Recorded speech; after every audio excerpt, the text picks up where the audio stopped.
In this lesson, we're going to discover the types of curves that can be driven by equations in SOLIDWORKS.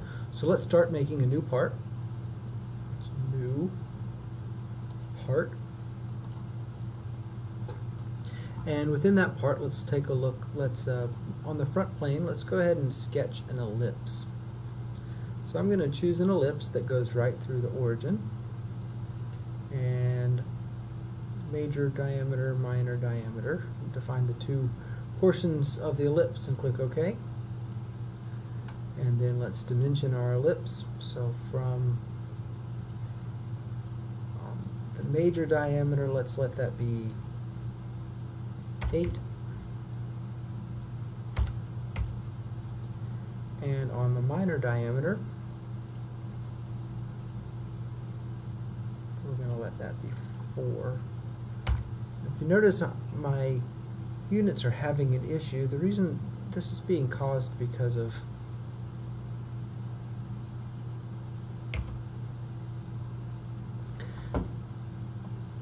now the way we've defined it is not yet fully defined. In other words, I can still rotate the ellipse about. So in order to fix that, we are going to add a relation. And to do that, what I'm going to do is I'm going to choose the center point, and holding down Control, I'll choose one of the side points. So the ellipse 1 and point 1. Let's see, we've chosen too much. We'll try again. We're going to choose just the center and the point there on the ellipse, and we want those 2 points to be horizontal to each other.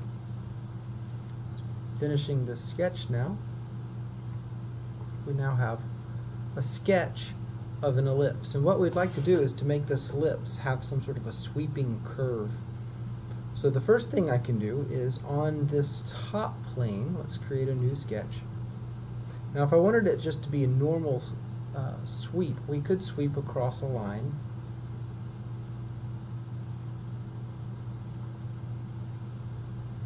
So I'm coming straight out of the origin, and then maybe I want to do some sort of curve here. So zoom out some.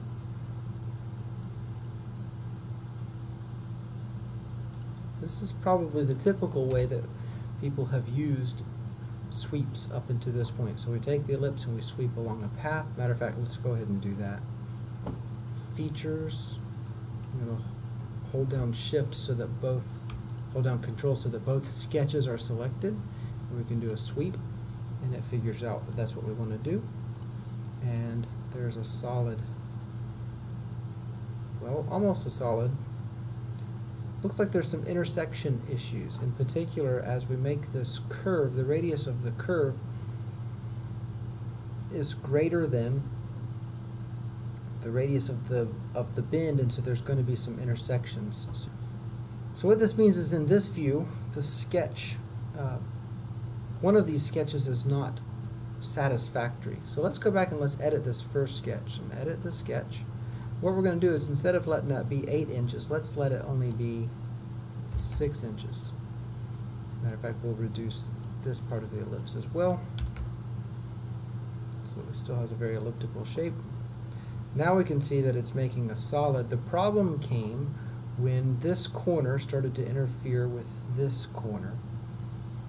So that's one of the cautions that you have to make when you're making an ellipse. Okay, so this is a good start. This is just a basic sweep function. Now let's see if we can do something a little bit more complicated. What I'm going to do now is delete this feature. So I'll right click and delete, and it asks me what all do I want to delete, and I'm not going to check delete absorbed features. So I'll click that yes, I am deleting that sweep, and we're going to be back to seeing these two sketches. And what I'm going to do now is this sketch 2, let's hide it. So there's the glasses for the hide function. And then coming back to our top plane, let's make a new sketch. Now this time what I want to do is have a curve that's driven by an equation. So what we're going to do is, next to the spline tool there's a drop down, and the third option on the drop down is an equation driven curve. There are two types of equation driven curves. The default one that pops up in a 2D sketch is a curve that's driven directly or explicitly by x. So let's say we want x to go from 0 to, let's say, 6. Then my y could say 2 times the cosine of x. And when I hit tab, it's going to draw the curve. Now, this is kind of the shape that I want, but I want it turned at 90 degrees. So in order to make it turn 90 degrees, and I also need to start from the origin, but we can fix that in a minute. To turn it 90 degrees, what I'm going to do is make it an explicit equation. And now I have a parameter t that goes from 0 to 6. So what I'm going to do, if I wanted to recreate the same thing, I would put x goes to t and y goes to 2 times the cosine of t. Let's see. That's exactly the same curve that we just drew. The advantage of this method, though, is that now I can switch it. Now I can say that what I wanted was x to be 2 times the cosine of t, while y is equal to t. That's going the direction that we want. The only problem is it's not starting at the origin. So there are a couple things. Maybe I would have rather done the sine function. There we go. Now we have something that's starting at the origin. So let me rotate around so we can see what we're looking at. And I will click a check mark to be okay. And that curve is fully defined. It starts at the origin and it moves on that path. And exiting the sketch again, I can choose both sketch 1 and holding down Control and sketch 3. And again do a swept boss base. And it makes this curve. I'm going to go ahead and click OK so we can see what it looks like. Again, I'm getting all kinds of intersection errors that are happening there. You can see what's happening. The curve is not, the sweep is not staying tangent as it moves. So right here on the options, the orientation is twisting to follow the path.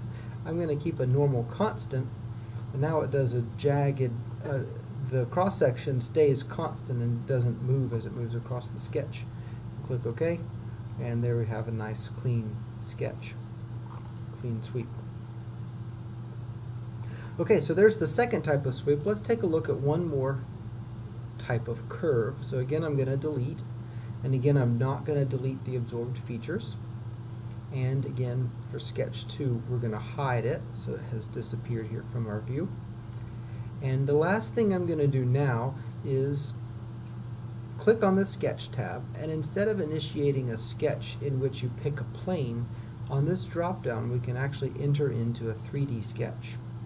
So this 3D sketch has an origin, but as opposed to a 2D sketch, at this point we can actually make lines and curves in all 3 directions. So for instance, if I make a line, it's assuming that I'm wanting an XY line, so it's going to start off in that XY direction. But I actually can switch that, I can switch which one I'm intending it to be. So this is staying in the XY. And by hitting tab, I can draw in the YZ, the XZ. Let me zoom around so we can see what we've done here. We're actually sketching in 3 dimensions.